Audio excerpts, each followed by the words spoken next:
Tuperos y tuperas, and today on Dupe by the River, we're going to recap last night's debacle against Inter Miami. I know we don't want to talk about it, but you know we have to. We're also going to preview our CCL match that is just literally 2 days away down in Atlanta against Atlanta United. We have a special guest going to be joining on with us for that as well. So don't you dare go anywhere and miss this episode of Dupe by the River. And let's get this started, guys. Hey, done it!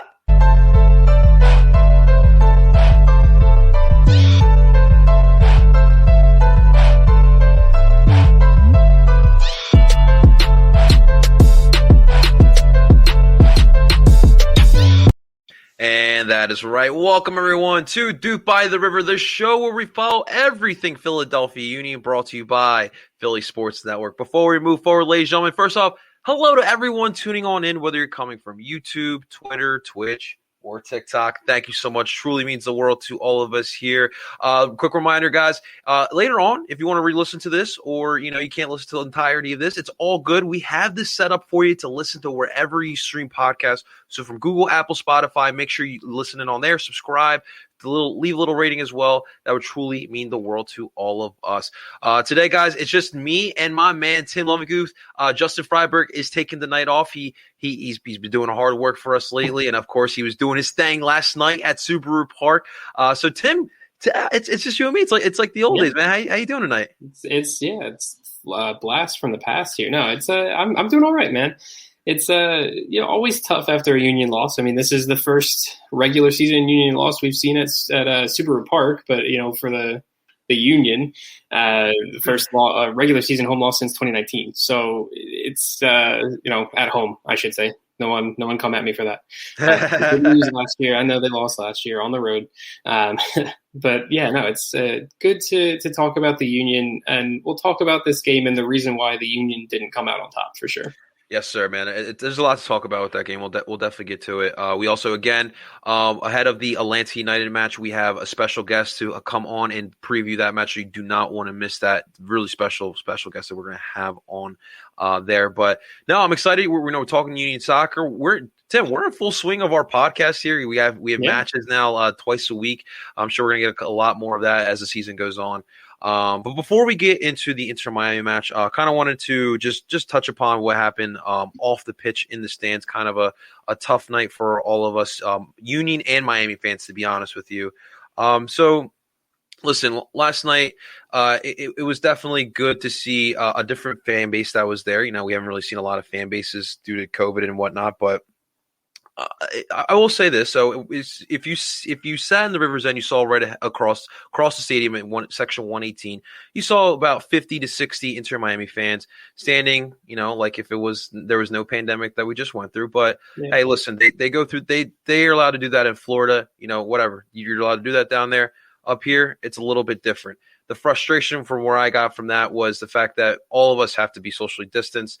I'm okay with being socially distanced, don't get me wrong, but it is kind of unfair when they are allowed to stand one next to each other, and we are kind of really separated on the other side at the Rivers End. There was an altercation where a male Inter Miami fan bruised up a female Union fan, which of course we all know that is definitely not okay. There was just some racial slurs being thrown around. So pretty much a lot of, excuse my language, shit show was going on last night at the stadium. I don't know if it was just my sombrero that I wore. I have absolutely been nothing but positive interactions with the Inter Miami fans. The thing is that there was Vice City, who is one of the main supporter groups, the one that I know and I've been friendly with since Inter Miami came into the league. There was two other supporters group, and then there was just random Inter Miami fans. But the fact of the matter is, guys, there are dumb fans in every fan base, including ours. Any little thing that goes on in Philadelphia, the Santa Claus gets brought up. Michael Irvin getting booed on Monday Night Football all that crap gets brought up. But this is, we have to remember, guys, this is the MLS. We are a small community. We have to have each other's backs. Our community compared to the other leagues, other sports, it is really freaking small. So we definitely have to have each other's back. I really want to apologize and thank Vice City for clarifying things. Listen, it's all nothing but love. You guys are doing a great job down there. We absolutely love what they're doing. to Pete. I think he goes by PDK on Twitter. Quick update: him and his wife are fine. His wife, obviously, they're both a little shooken up. Obviously, she's bruised up, but I was able to reach out, and they seem to be fine. Obviously, it was it was a life shaking experience for sure. But this is truly a lesson, Tim, and we all can learn from this. Both sides. We both of us need to find a way to do better, flat out. The racial slurs being thrown from our side, obviously, the lack of awareness in the pandemic, and kind of being a little bit too intoxicated and not having awareness of what's going on around you needs to be better as well, man. What did you think about last night, or did you have anything to add to last night's debacle? I mean, it's a debacle, like you said. Nothing good came out of that. I mean, it's fine that Miami fans were able to, get tickets, come into the match and support their team. They got to see their team get a hard-fought win, against a good team from last year. So, I don't blame them for celebrating. I mean, obviously, when you take things a little too far and you're jumping over people and you're hitting people, when you're not aware of what you're doing, that's when it becomes an issue. And it was, it's an issue even before COVID. It's a major issue during COVID. That section over there definitely wasn't social distance. I don't know what security was doing over there. I've seen security all around the stadium, plenty of times last year and a little bit this year as well, telling people either move, separate a little bit, put your masks up if people aren't, following that rule, things along those lines. So I don't know what that was like. But yeah, it's a mess all around for sure. And honestly, part of it too, I saw some people talking about the one of the main ways that a lot of those fans probably got in is because Union supporters sold their tickets, and Exactly. You have the right to do that if you can't make a game and whatever. But I always have an issue with things like this, especially right now with the pandemic, with there being such limited ticket availability for people. I think people, especially that work, full-time jobs where you can't be at a computer at like noon when the tickets go live on whatever day they go live. And I think that there should be some sort of reselling, that would just go to those Union fans or other season ticket members that maybe couldn't, have access to some of that early access stuff that others did. So it's just a mess all around. Again, I have no issue with Inter Miami fans or any other fans coming into Super Bowl Park. But then when you disrespect other people, that's when it becomes an issue. And obviously Union fans throwing disrespect back in the way that they did using racial slurs is just awful. Like, it has no place in the game. I mean, we've seen players in Europe walk off the field because of racial slurs. Like, we wouldn't want that to happen here. Like, so we just need to not with that. Oh, exactly. No, 100%. Exactly. I completely agree with you. Yeah. Like you said, with the tickets, man, it does suck. It does suck. One thing I will say, for the Union, I would have said maybe, find a way to handle that situation a little bit better. That's also not a good look for us on TV. Right. You see a fan base that kind of close to it's not like they were tucked away in the corner, right? They were kind of front row, section 118. So definitely it was tough. We don't want to dwell on this topic too much, but like fact of the matter is what we want to say, guys. Both sides definitely need to do better. And we're just really happy on this panel here that no one was really hurt. Okay, like no one was severely hurt. Hospital wasn't involved here. But like I said, both sides do need to do better for sure. Tim, well, we did have action on the pitch. It was an interesting night. First off, the blue and yellow, yes. I liked it. Yeah, I'm for it. I know we were talking in our group chat a little bit about it before the match, and it was me and our friend Zach Labosa talking about how it looks kind of weird on FIFA. If anyone had seen that, they kind of showed that the Union had yellow shorts on FIFA with their new jerseys, and it looked weird when you played that way. It didn't really pop on in the game, but yeah, in real life, those things, you will see the Union when they wear those colors. Yeah, that's why I was, when we first saw the whole kit, right? Yeah, I'm like, okay, this is cool, but man, I can't wait till everyone sees the yellow shorts. So yeah, definitely, it was cool to see.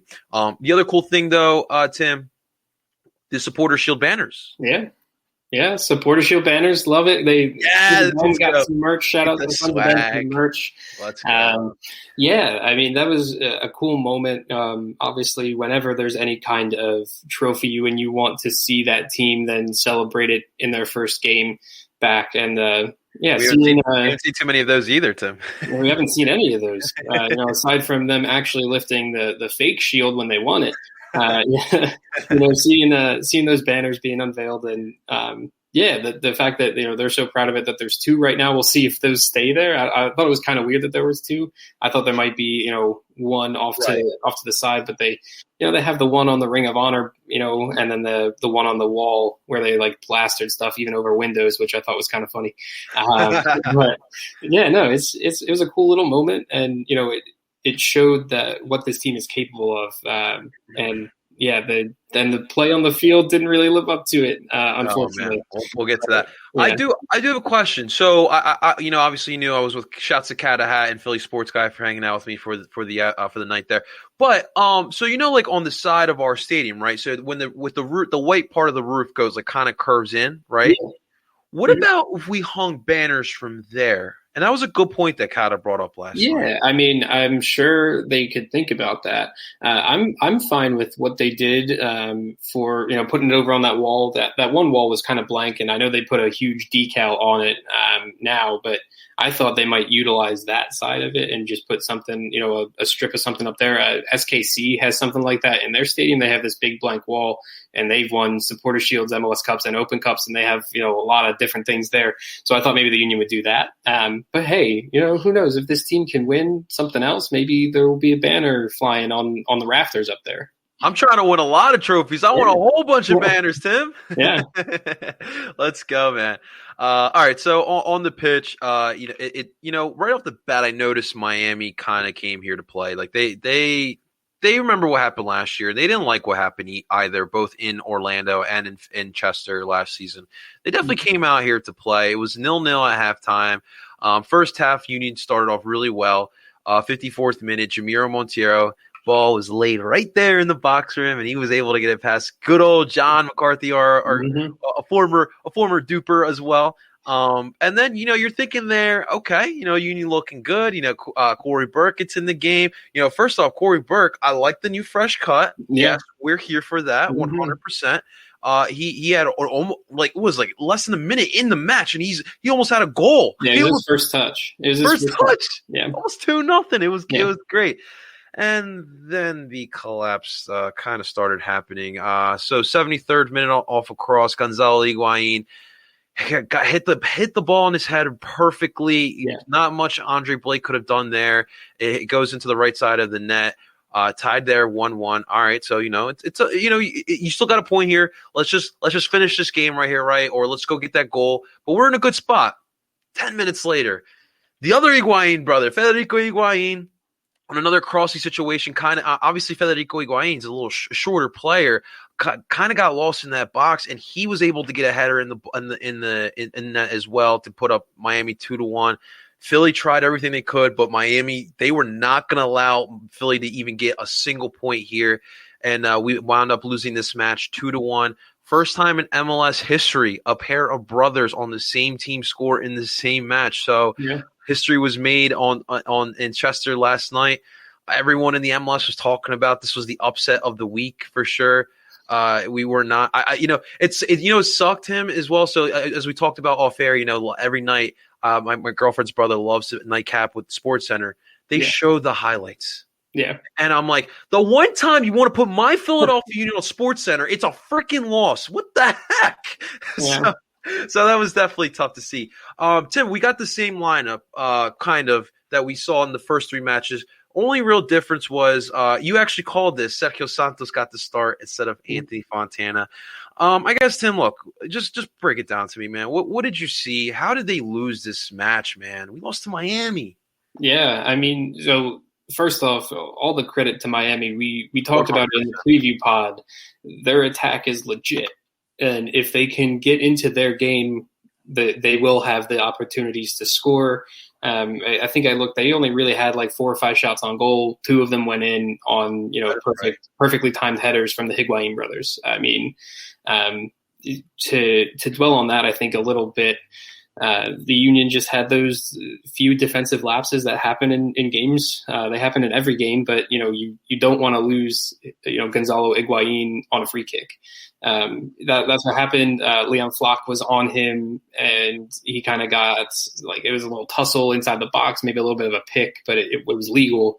Gonzalo got around him, wide open. He's not missing. He doesn't miss those. The ball was put on a platter for him by his brother. Federico was the one who hit that cross in.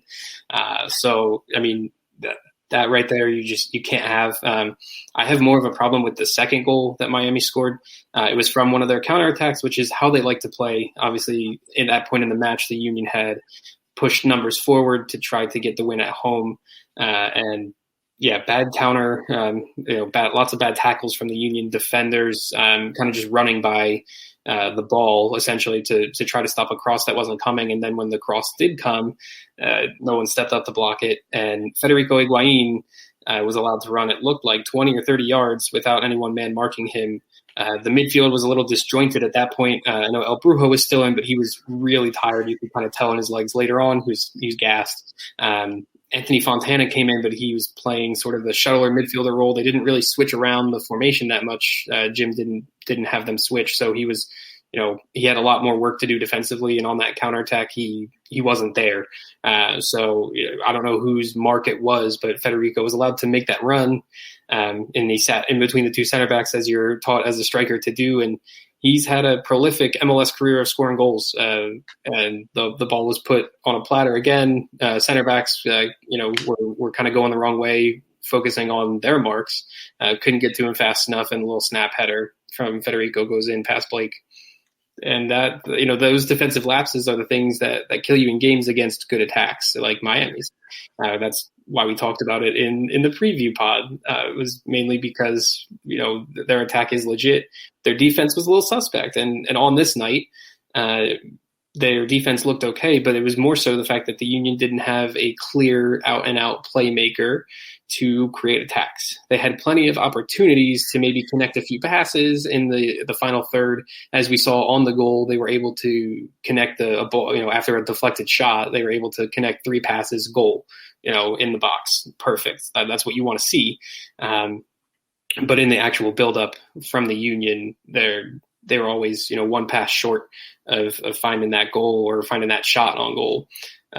And that's definitely something that could be a problem moving forward. Luckily, this came really early in the year. I think the Union will learn from their mistakes on the defensive side, and on the attacking side, we'll see if Jamiro still starts as the 10.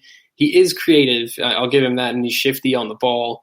But he's still better as a number 8, as a shuttler, as someone who will do a lot of dirty work running backwards, not so much picking up his head and looking for the pass. He wants to dribble. He doesn't necessarily want to pass. And the Union need a number 10 who can do a bit of both, as sort of what Brendan Aronson showed he could do last year.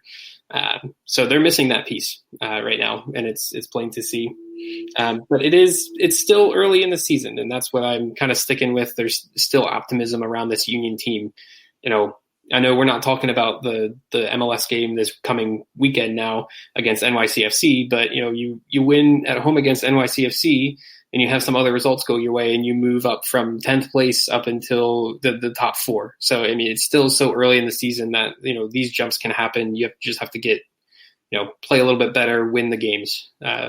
Essentially, it sounds simple, but I know it's not that simple, but this is what the Union have to do here. No, I agree with you. So I mean, here's my takeaway from this match. We love to clown Miami. We love to come in Miami, right? But this is, like you said, there is still a talented team. There is a lot of freaking talent. Between Gonzalo Higuain and Blase Matuidi, the amount of important matches they have played in their careers alone. Mm-hmm. Rodolfo Pizarro as well. I'm going to put him in that too as well. He's played a lot of important matches in his young career as well. It's a good team. It was a battle of 2 good teams. I'm not going to say the Union played terrible either. It sucked to lose, but you lost by 1 goal. And really what it was, I mean, you got that 54th minute goal by Jamiro Monteiro. And then after that, like one after another, the momentum started switching over to Miami. And then Gonzalo gets that goal, and it's like, oh, crap. All right, we got it. We got to gain this momentum back. And unfortunately, we just couldn't gain that momentum back. And Miami They came in super motivated. I will give Gary Neville. We've clowned Gary Neville on this podcast before as well, and I will give him credit. He did a great job of getting his guys prepared. I will say, and I know you feel a little differently about it. I don't think we got enough production from the subs that came on. Yeah, Burke came on, like we said, for literally not even a minute into being the match. I mean, in the match, he almost gets a second goal. Yeah. Then after that, I felt like he got a little quiet. Elsinho, we'll keep you up to date with that. It was really weird. He was out there for 10 minutes, if that, and then Jack McGlynn comes on. So that was very concerning. Fontana played out of position. I'll give you that, but that kind of hurt as well, because usually, we know how we are. Second half, boom, Elsinho comes on. Fontana last season comes on, and then it's like a whole other ball game for the team. Yeah. I will agree with you too. I don't know why we didn't switch back to the 4-2-3-1. I saw it too. It looked evident that we stayed in that 4-4-2 diamond. Yeah, you switch that 4-2-3-1. You got some players that have a little bit comfortability in that type of formation. So definitely would have wanted to see that. Look, right now I'm okay we're stagnant right now. If we get a couple draws, maybe a loss here and there, a couple wins, you know me, Tim. My focus right now is on CCL. After what I just saw against Saprissa, I'm down for a little run. So I'm actually kind of happy we lost to Miami last night, because you know what I'm seeing now, Tim? I'm seeing Jim and this team getting ready and fired up to go down in Atlanta and get some goals. You want to get those away goals, walk away the point, if not get those 3 points, and come back here to Chester and let's move on to the next round. That's really what I want to see. And I know the Union put up the picture today of the guys getting on the plane. I like to see the morale. The morale seems to be good now. Like they put the loss behind them. You learn from the mistakes, and let's move on to Atlanta, man. Yeah, I mean it's the Rocky saying, right? It's not how hard you can hit; it's how you can get hit moving forward. Tim knows how to get to my heart. Rocky cliches. Let's go. I put it in my recap article, which is why I'm still high on this Union team. It's a bad loss to Miami. There's no two ways about it. You were up 1-0. You should find a way to win that game. They let it slip through their fingers last night. But yeah, no, this team still has all of the pieces in place to still be a very good MLS team. They're one piece away from being a contender, I think, for the top of the East and possibly Supporter Shield again, and that is a true playmaking attacking player, whether it be a striker or a number 10, someone that can just connect the pieces a little bit more in the attack. But yeah, this Union team, they're going to go down to Atlanta and they're going to fight. And that's been the same, under Curtin since he's come on. He gets that underdog mentality into this team. And I think I agree with you. I think it's good that the Union lost this game early in the season. Last year, the Union, well, I guess they technically lost their opener to Dallas, but I know it was kind of a disjointed season because of COVID. When they came back from the COVID break, they didn't really lose any MLS season games until it was like August, September. They went on a long unbeaten streak there. And now they only drew and lost their, first two games of the season in what will be a normal season this year. So they still have time to get things together. They got hit in the mouth. Now they got to show that they can get up from that. And it's a busy week. You got CCL. Obviously, they want to do well in that, and their away leg. And I keep bringing up the league game because it's going to be a very important one against NYCFC coming up on next Saturday as well. But yeah, they went down to Atlanta. They're there now. And we get to talk about, Union versus Atlanta United in Mercedes-Benz Stadium, because that's where they're going to play the CCL game. They're not going to play out in Kennesaw. So it'll be, the atmosphere will be there. It'll feel like a big game because it's a quarterfinal. Oh, yeah, 100%. I will say, too, the Union have to kind of learn how to play with the target on their back. I mean, let's face it. I know we don't win the MLS Cup, but, dude, we won Supporter Shield. That merits some respect. Just the way we've handled our business on and off the pitch now, we're moving like one of the elites of the MLS. So with that, it comes to territory. Teams are going to be coming gunning for you. You saw it last night. Miami had this match. They had this match marked on their calendar. They were ready for this. It was kind of, back to your Rocky. It was kind of like Clumber Lang.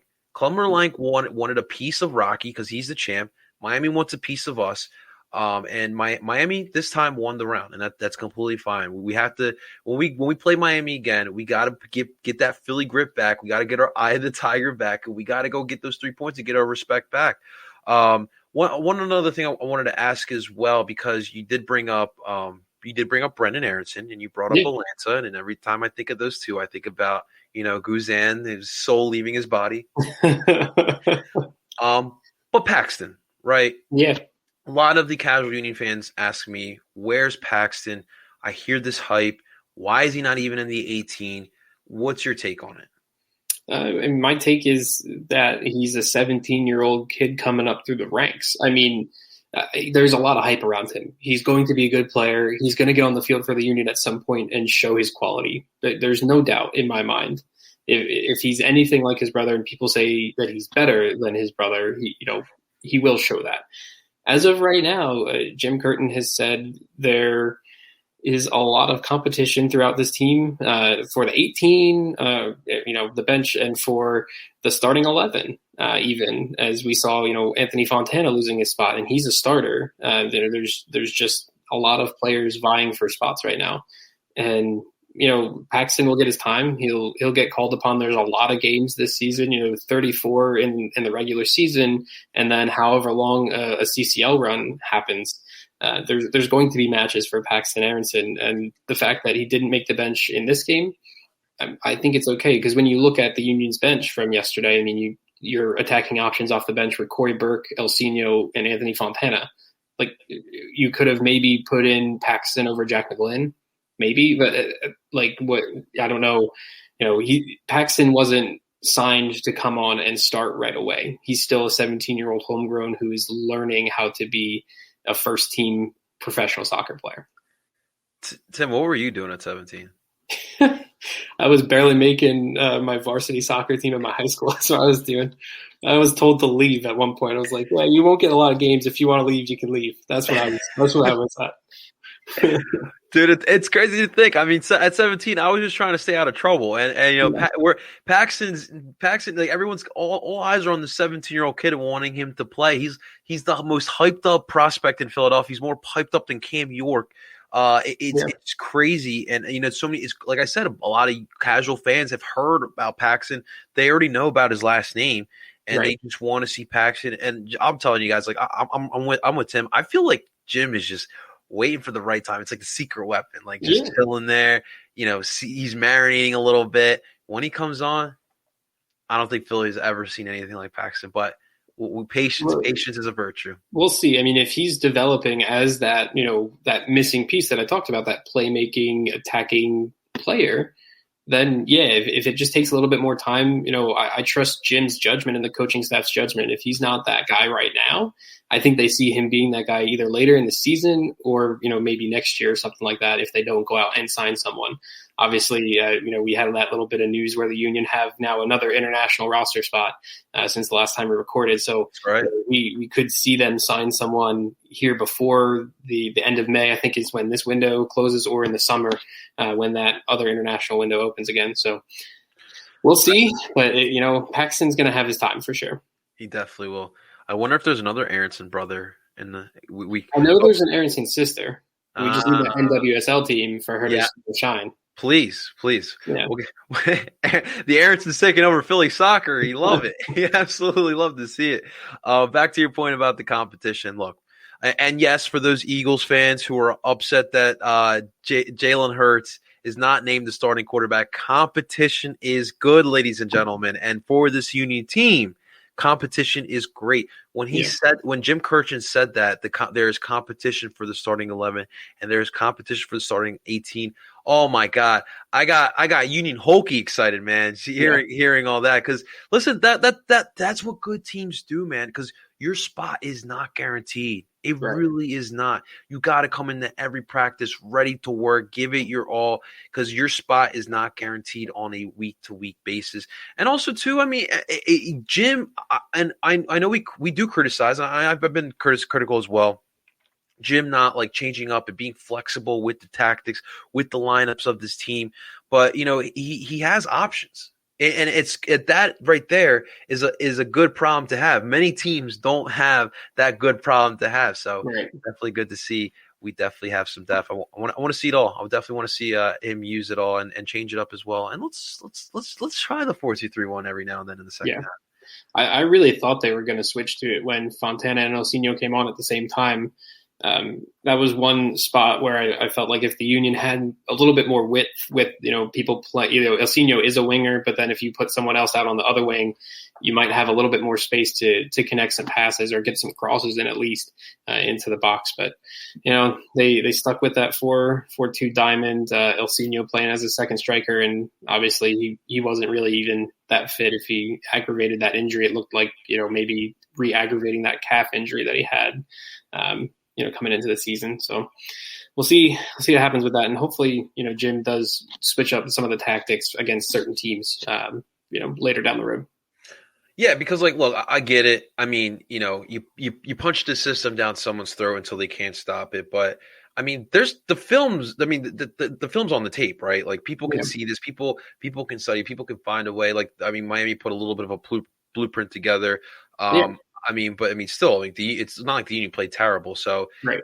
The tape is out there. Teams can see what's going on. So for sure, Jim needs to somehow find a way to switch it up here. So Tim, next time we will see Miami, we'll be down in Miami. Okay. July 25th. Oof, it's gonna be hot. Oh yeah, it is gonna be really freaking hot. DRV Pink Stadium, I guess that's what they're calling it. Sure. I don't know. It's Fort Lauderdale. Is this where the Fusion played? I think it was. I could be wrong. I know, some Inter Miami fans or Kev who was on with us last time might be able to help with that. But from what I remember, I swear it was the same area at least. I don't know if the stadium was the same, but I think it was built on the same grounds. Okay. Very interesting. Very interesting. All right. So right now, just real quick, I know it's a little early, but just looking at the standings here, tough loss. But look, 2 games in. Montreal is in first place. That should just tell you everything with the standing. So you got Atlanta United second. You got the New England Revolution in third. We have NYCFC in fourth, Inter Miami in fifth, DC United sixth, Nashville in seventh, Orlando City in eighth, the Columbus Crew in ninth. Obviously, your Philadelphia Union is currently sitting in 10th, TFC in 11th, Chicago Fire in 12th, FC Cincinnati in 13th, the New York Red Bull in 14th. And Tim, I don't remember the last time we were in the negatives in goal differentials, but we are officially in the negatives of goal differential. Hey, I mean, -1 from 2 games, it's okay. It's not the worst thing in the world. Hey, look at that. Same. Hey, what's up, Kev? That's awesome. Good stuff. Good game, Kev. Good game. Yeah, it was. It was a good game. Yeah, he was right in his prediction too. I think he predicted 2-1 on the pod. Wow, that is so true. Yeah, he was spot on for sure. One thing I will say about the MLS standings though is Montreal had to drop the Impact name to actually make an impact. I know it's 2 games in the season, but you just have to get that dig in there a little bit. And also, New York Red Bull, the only team in the East to not have any points after 2 games. So, all for that. And they got Chicharito. Yeah, they did. Chicharito had a hat trick against them today. That dude, he's looking legit. He's got 5 goals in 2 games. Greg Vanny, man. Let's give him some credit, dude. Yeah, he's a real coach. He's a good coach. He is absolutely a real coach. We have a real coach as well. We do. Coach of the year. Hey, put some respect on that name. Yeah. All right, guys. Without further ado, look. So we're gonna move on here. So the Union, listen, no breaks are given to the Philadelphia Union. So we're back in 2 days, Tuesday night, down in the Mercedes-Benz Dome Stadium to face off against Atlanta United in our next round of CCL. And of course, guys, you know how we do it here. We're going to give you guys the perspective of the other side. So without further ado, ladies and gentlemen, please welcome one of my close friends and my brother, Mr. Marc Nicholson from Atlanta United Fan TV. My brother, welcome to DOOP, brother. It's so good seeing you, man. Oh, brother from another mother, appreciate it, man. It's been so long since I've talked to you. I How know, you? How man. are I you? love the dreads, bro. I love the Fresh Prince flat top was great, but this looks even better, bro. I love it, man. In quarantine we were all growing our hair out, so I had to do That's something very with it. true. That's very true. You got the Waka Flock influence, you, huh? Yeah, it came in naturally, and so I It's just went great, ahead bro. with it. I love it, bro. So, real quick before we introduce do your introduction and get into this game, I figured I want to show something to everyone. So, what we're gonna do right now, guys, we're gonna go back to year one of Duke by the River, and my man Mark was a serious trooper back then. So, give me 2 seconds, and we will get to this. Oops, snap. Oh wait. Got the survey there. Yeah, there we go. Now it's loading. I think I This, remember. this is why it's a live show. What is this? What the heck just happened? Here we go, guys. Going longer than we expected. It's live. I feel like the Doing it payoff is gonna be Ah, worth it. baby. Oh, what the heck? That's not where I had it. All right, here we go. Hmm. Oh man, memories. I missed the brick wall, man. I do I too. know.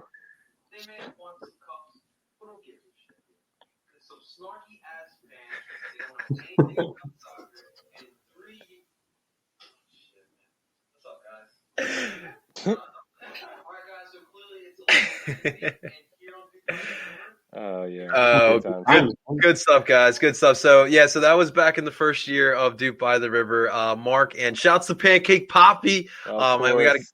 we gotta get Justin on here as well. Shouts to both of you guys. We're coming on. Did the little preview there.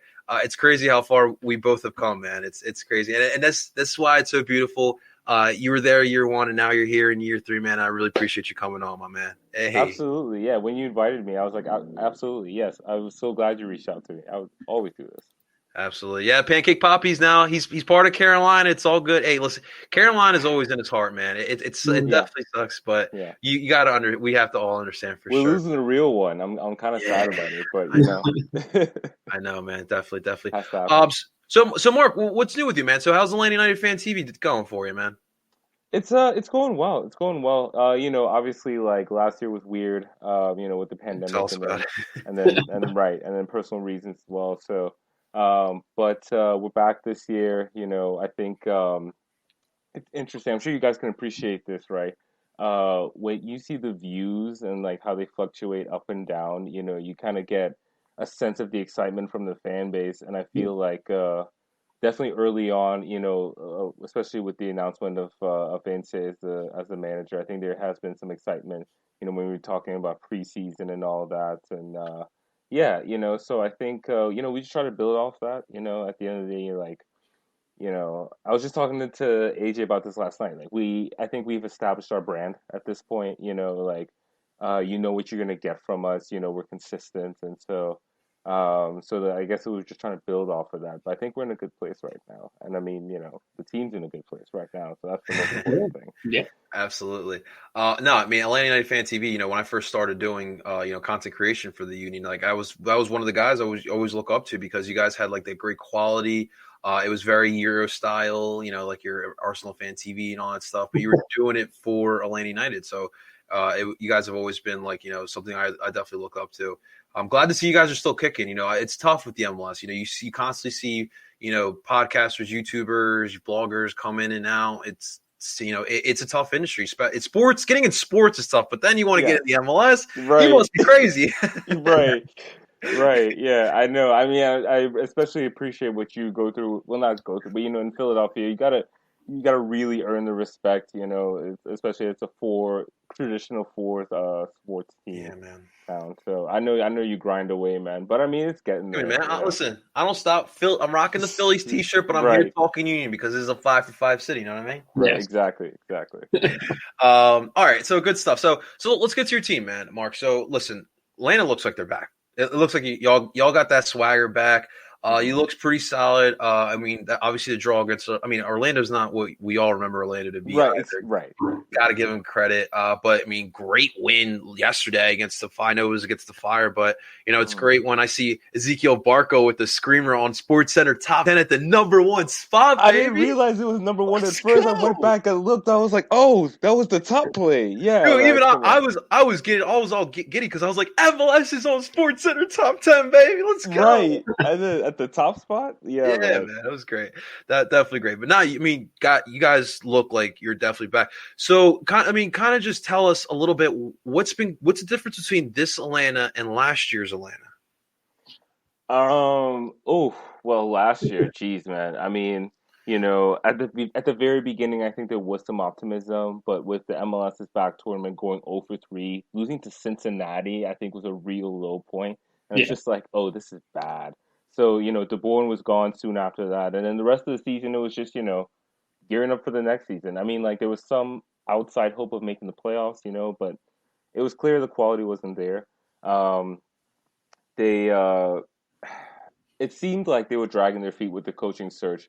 In retrospect, what we learned is that they were courting Ante the whole time, and they said they gave him time. He said he asked for time, so it seems like they played that pretty well.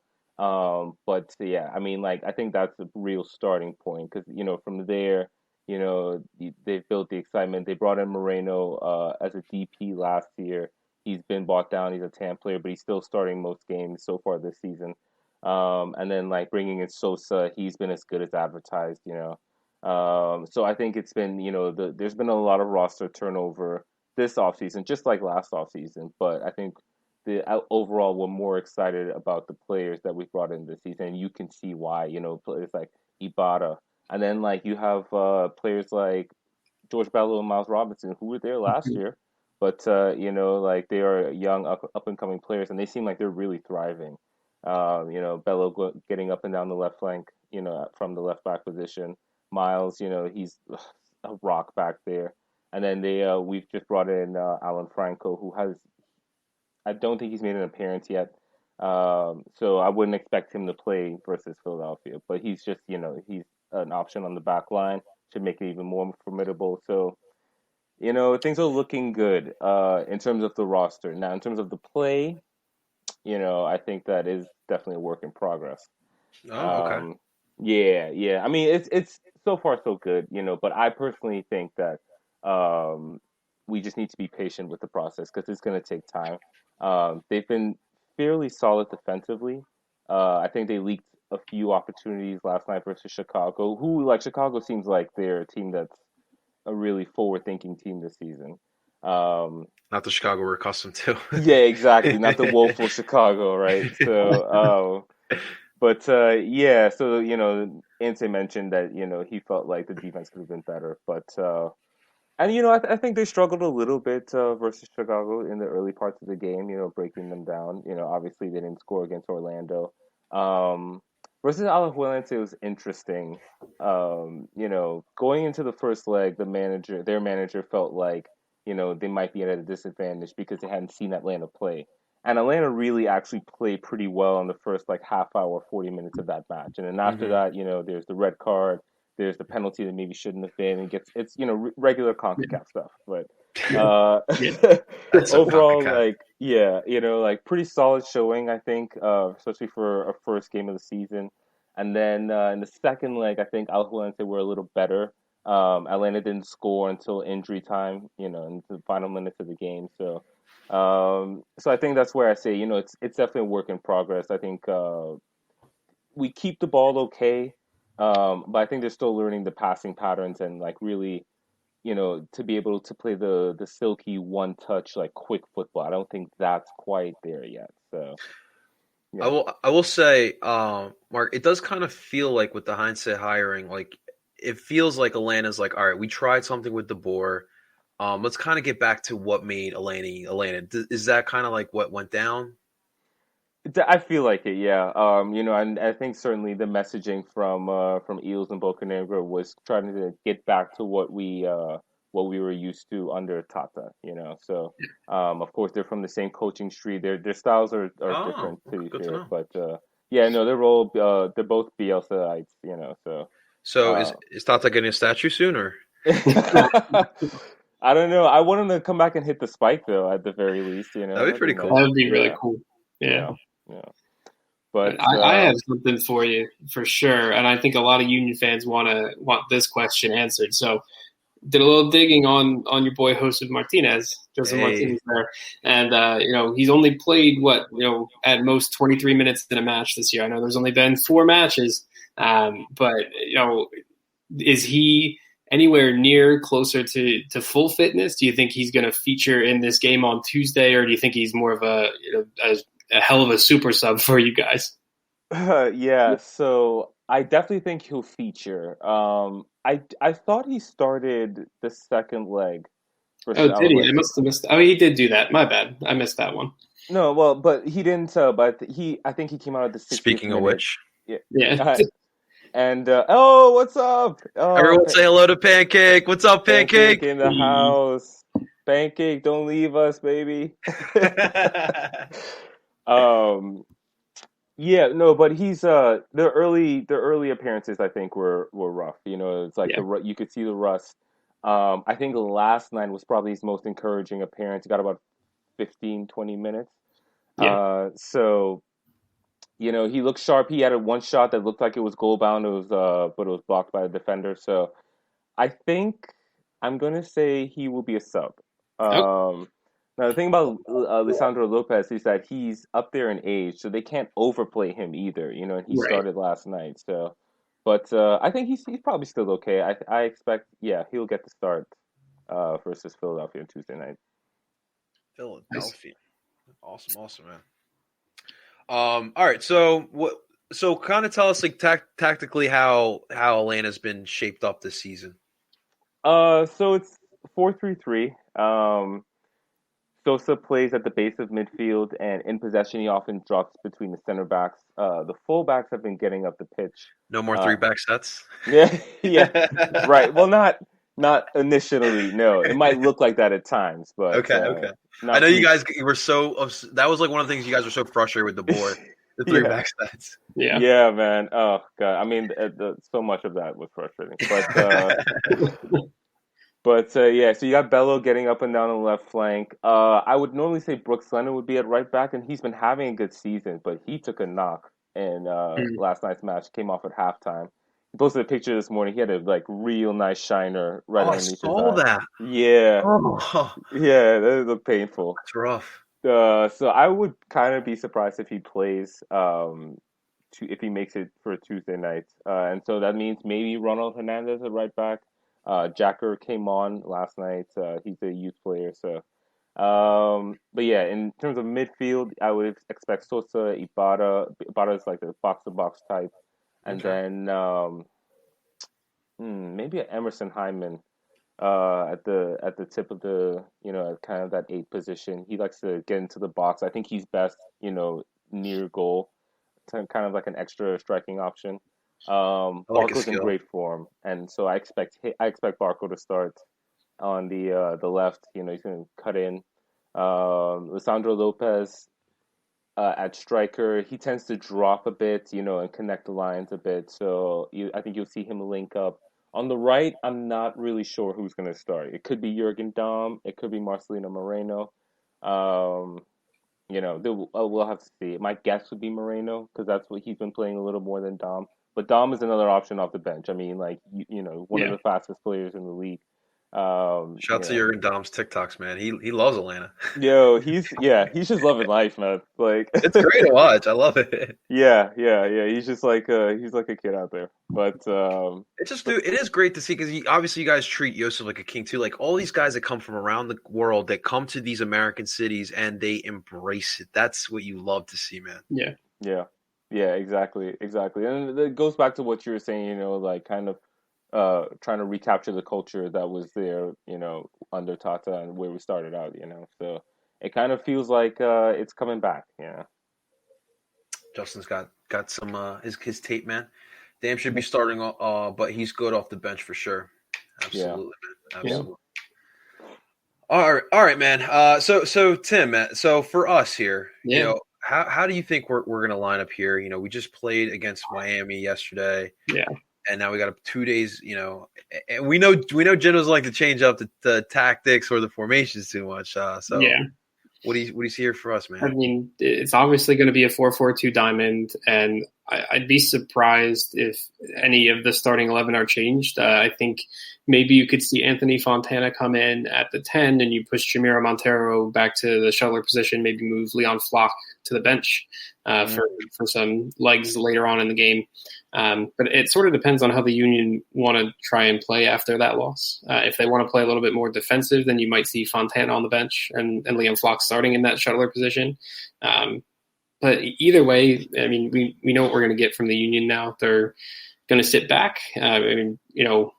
Try to counterattack more so than be on the ball. But when they're on the ball, it's, playing those triangles that they like to play in the attack, trying to get the ball into those open spaces. If they can draw defenders out wherever that space is, play someone in behind or out wide. That's their bread and butter. It's how they won the Supporters Shield last year. We'll see if they have the personnel to do it, 2 days after just playing a tough match. The Union, Jim Curtin has said that he doesn't necessarily trust all of his depth right now with all of the young homegrowns on the bench. So, and especially in CCL in the quarterfinal, in the spot that the club has never been in, this is, it has to be up there with one of the biggest matches the Union have ever played, up there with winning the Supporters Shield and their 2019 playoff win. It's definitely one of the biggest stages, if not the biggest. So it's going to be tough. Atlanta are a good team, and that possession-based team that likes to play the beautiful style of soccer. And when Atlanta's on, it's tough to play against, especially if you're more so of a counterattacking team. If they can play beautiful and get those passes connected, you could be in for some trouble. So it's going to be interesting to see how Jim Curtin motivates the team, because at this point it's more so motivation than anything, because it's going to be the same players, the same formation, the same style of play. They're not really going to change based on how Atlanta is. They're going to try to play their style of soccer wherever they go now. So. Yeah. Jim definitely likes to, he's going to throw this 4-4-2 diamond, at you, the high press, the fast pace. And the thing is too, when it came to Atlanta, I used to feel like I used to be scared every time we face off against Atlanta. Yeah. The speed that they had, especially down in the bends, the speed that they had, we could not keep up with it. But, fast forward now, obviously last season we didn't play each other, but you didn't have a lot more speed than what it was even 2 years ago. Jamiro playing at that 10 role too, like he feels more comfortable at that spot. Now you haven't seen the other Jose Martinez, or I guess Joseph Jose is a little different, but you haven't seen El Brujo in action yet either. And he's oh my God, he's so much fun to watch. He is so Philadelphia. It's so much fun to watch. He almost fought Gonzalo Higuain again last night. I know you like that, Mark. I did like it. Oh my God. That was great. Did you even watch last night? Did you even watch last night or hear about it? What's that? The Miami Philly match? Oh, I watched the highlights. Oh man, you know what? Based on what I saw from the highlights, I thought Philadelphia was a bit unlucky.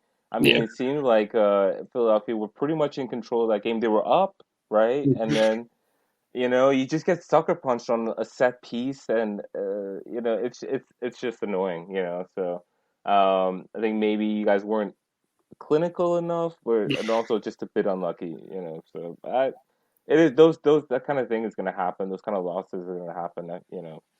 We'll see how the Union rebound now, right? Yeah, man, and to turn it around real quick, the other thing too I do like is Jim. Man, he does not get his guys prepared, especially after losing last night, going into Atlanta. A place where historically we do struggle. I mean, a lot of teams struggle. Let's be honest, down in the bends. But also too, shouts to Atlanta. We don't have to go to Kennesaw to watch this match. Oh, I know. Yeah, I was so excited so I'm actually going to be there. And nice. When I got the email that it's going to be at the Benz, I was like, oh, thank you. So explain that. Why did you guys still play Kennesaw for CCL? I think at that time there's events going on. I know, in the past it's been Monster Truck. At the Benz, really? Yeah. Oh, yeah. That's one of their, I think, highest. I don't know, most important clients or whatever. But, the Benz is a new. There's money Monster Truck. Yo, Are you God, yeah. serious? It's in Really? Atlanta at the same time every year. A lot of people come out for it. Yeah, they used to have it at the old Georgia Dome. I actually went to the last one at the old Georgia Dome.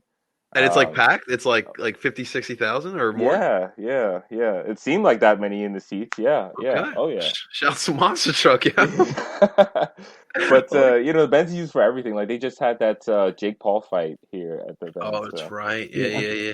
Okay, okay. So, but I think that's why there's always been a conflict of events. But like this round, typically, and especially, with the schedule they've had, this year, yeah, we're gonna. It's lucky, and this is a matchup that deserves to be at the Benz. Like first ever MLS all MLS quarterfinal matchup in the CCL. And I think two teams that like play a really respectable brand of soccer, like for a league that like wants to showcase its best teams, like that's the whole point Yeah. of this competition. And so I think both Philadelphia and Atlanta would give, assuming it's Club America that would be at the next stage. I think either of our teams would give Club America hell. So Oh yeah. we'll have to see. Yeah. And Club America is like, give us the MLS teams. We're ready. Yeah. Yeah, yeah. I Little mean, do they know. they smacked us. Well, they smacked us pretty bad last year, but Oh, I you remember know, that. I remember that. that's They the select boys' a lot fault. of teams, though. Yeah. What one thing too about both us and you guys, like I feel like Atlanta and Philly have like a model that's kind of like been duplicated from like obviously you guys. It's clear like you guys have the South American flair, Hmm. even Hmm. the chants, but even the way you buy players, Hmm. it's very South American of you guys. But for us here, like obviously our athletic director Ernst Tanner comes from Germany, and then you guys kind of have that flair here of that German soccer here in Philly. Yeah. Even our style of play, it's that German high press.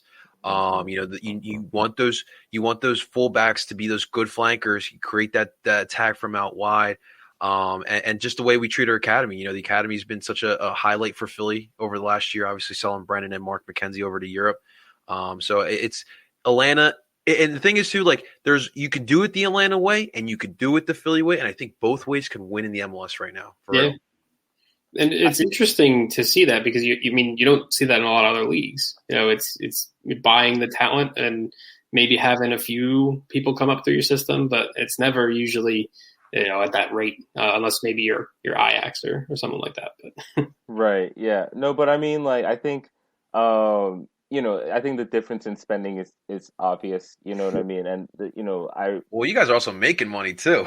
yeah, Mickey that's true. and Pity. Oof. Right, exactly. That's a big part of the MLS model, right? But like at the right, end of the, Atlanta are in a position where they can take those big swings. So like even someone like a Barco, like it still remains to be seen how that move works out.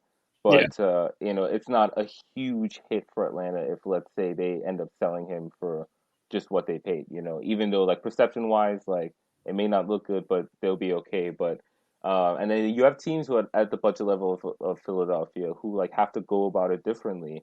yeah, And it's been a longer build, but I think you're seeing the fruits of that labor, and you're seeing that it can be sustaining. Like this is yeah. now, it's what been is it been 2 years or three straight years in the postseason now for Philadelphia? It's been three. Yeah. It's been three, right? And like one of the favorites to be in there again.